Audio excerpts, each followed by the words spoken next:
as time flies by, you'll open up your eyes wide. You feel it's gonna go your way. Hey, hey, it's a brand new day. Hey, hey, hey, it's a brand new day. I've been living in Marbella full-time since 1980, although afterwards I went to Madrid for a long stint. But when I did move here in 1980, it was a very different Marbella, very Spanish, and the foreigners were very few and far between. Not long after 1982, I believe, this gentleman here, Andrew, was one of the founding members of Marbella Business International. And today, Andrew's joined us with Angela to talk a little bit about this group that has been going for 30 years. And that is an achievement itself. Congratulations, Andrew, and welcome both of you to the programme. But it's not to my credit, it's to everybody else's credit. Because when we founded the MBI, as we call it, there was no other professional association for business people.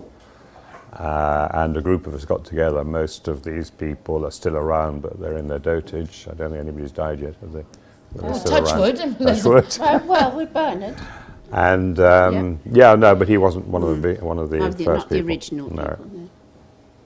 So the idea behind this, at that time, as I say, there was very few foreigners here. Those who came, I suppose, starting those first businesses, it must have been very difficult, particularly with the administrative side and this, not so much now, in fact, really not at all, but this manana philosophy of, okay, it'll get done. Yeah, it's funny you should say that, because when we drew up the statutes of the association, one of them was to help foreign business people set up in business and to get over all the administrative hurdles, which then were pretty, well, they're multiple. We've left that behind now because people can obviously get on a lot easier now when they're founding their businesses. But that was one of the statutes. And that was the reason, because there was no other organisation. There was no Chamber of Commerce or outside Malaga. And we did a lot of that. That was successful, I must say. Really, obviously, on your own. Angela, how long have you been involved with Marbella Business International? I was trying to work it out this morning because I knew you were going to ask me that. I think it's 28 years. I remember it was a male-only group. Let's call it a group. We are not a club. And it was gentlemen only. Absolutely no ladies allowed. They didn't want ladies. And I can remember Andrew asking me, could they have lunch? I was, at the time, the administrator of a business centre in Elveria, a serviced office centre, and I had a restaurant and a well-care and goodness knows what. And they asked, could they have lunch, and would I be the speaker and talk about serviced office centres? And I said, I'd be delighted. And Andrew said, there's just one thing, young lady, I'm terribly sorry, but we can't accept ladies to join us for lunch. And therefore, you won't be able to join us, but we'd like you to speak. So I wasn't terribly impressed with that idea. So after my reaction, I was included. And sort of for a long time, I was actually the only lady. And now we have a super group of all business ladies. They have to be active in business to be involved. But the most funny thing was, having been sort of a lady and not particularly welcome to start with, which I understood. I don't know how many years ago now, but several years ago, the committee asked me would I like to join them. And so now I'm actually the treasurer. It's it's interesting to see the progress, and very much reminiscent of those old golf clubs of the boys' club and the boys' business. And even looking through your website, there's a few little places that you can actually see the remnants of this philosophy, because they don't want any decorative ladies at their lunch. You're either business or don't come. I don't know what the ladies are going to say about that. Am I not decorative?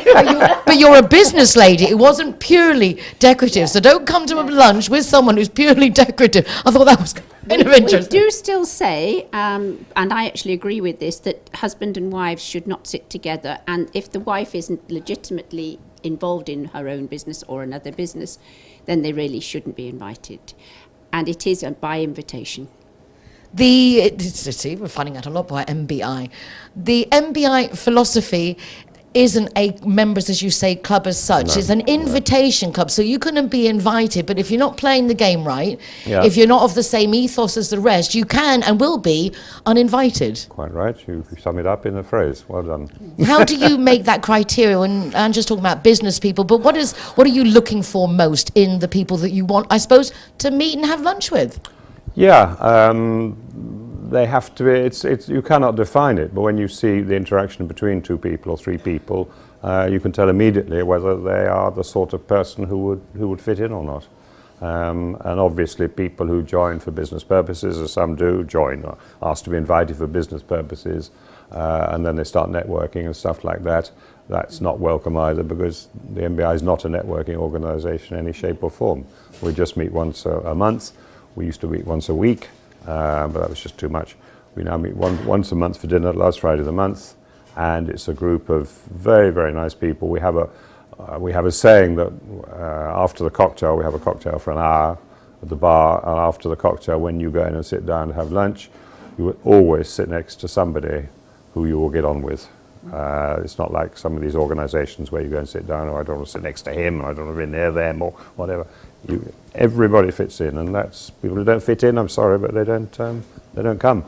Well, it's nice to see that it's actually an open association as such, Yeah. that there isn't closed. Obviously, there's always new people coming and going. Angela, you have talks. You did a talk about your subject, but what kind of people do come to talk at these events? Oh, we have a very, very varied group. But, and it's not always so easy to find the decent speakers, to be honest, but we have had some amazing speeches, talks really, aren't they, talks, Andrew? yeah. Very, very informative, very often on aspects of shares, and I'm sure Andrew can actually elaborate on this, but we've had... It's basically non-advertising, so it's very difficult. We don't want somebody pushing their business, because we don't want it to be as if we're sort of trying to promote somebody to then ask for clients from us. It has to be more information-based. I think some of the most interesting talks have been from people who've had some sort of interesting life.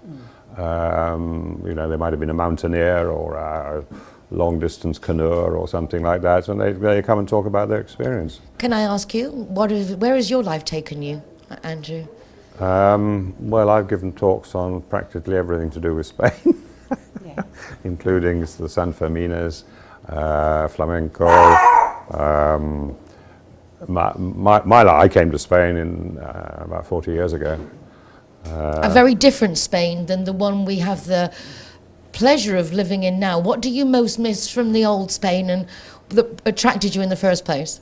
I don't think I miss anything, really. I lived for 10 years in Cádiz province.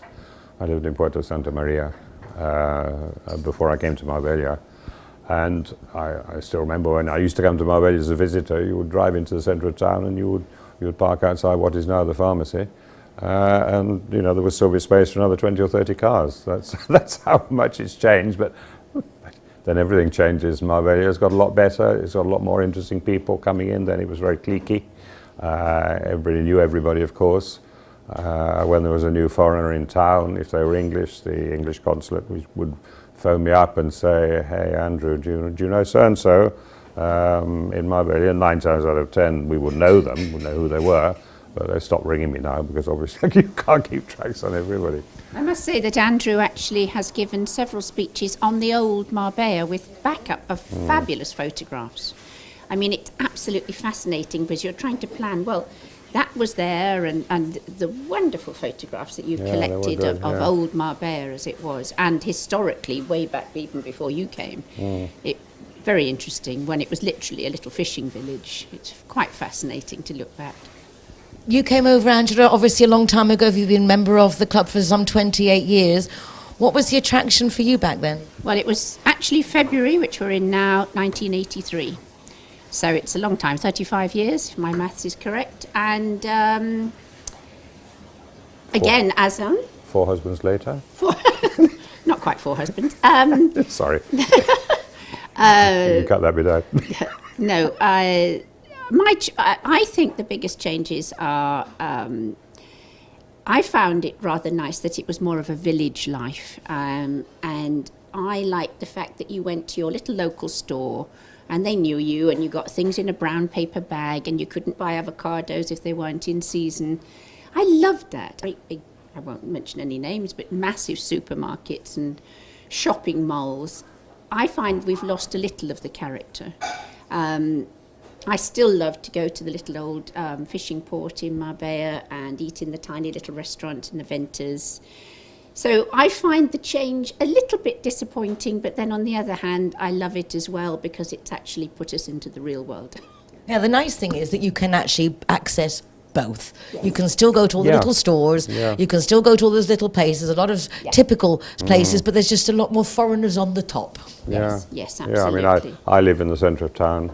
I can walk everywhere I need to, even to restaurants within 100 metres. We have butcher shops, fishmongers.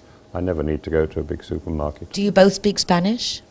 Yeah. Well, Andrew is probably, totally fluent.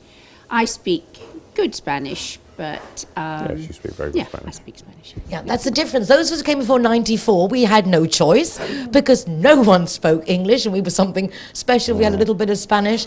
Nowadays, it is much easier having the English that everybody speaks everywhere in all our facilities. But viva España and viva the old Viva. Marbella. I'd like to see yours at some time, your little explanation about how Marbella used to be in your photographs. Okay, I think I have got it on a digital, in some digital Perfect. form. So we will be hopefully seeing Andrew again with that presentation.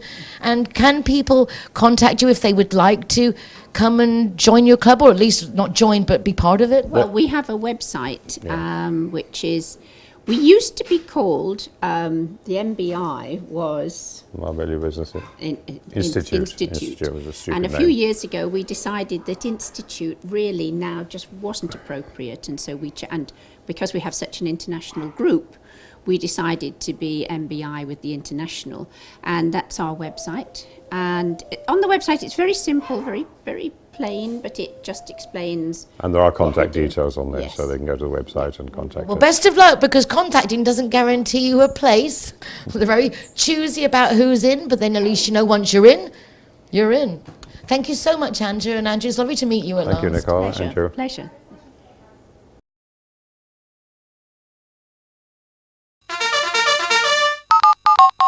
Yeah, I'm here in Marbella, but it says here I'm in La Canada. If you haven't mastered the lingo, don't worry. Linear Director has a free GPS geolocator service that will come and find you. Hey, hey. Welcome. I was, for over 50 years, an art dealer in London.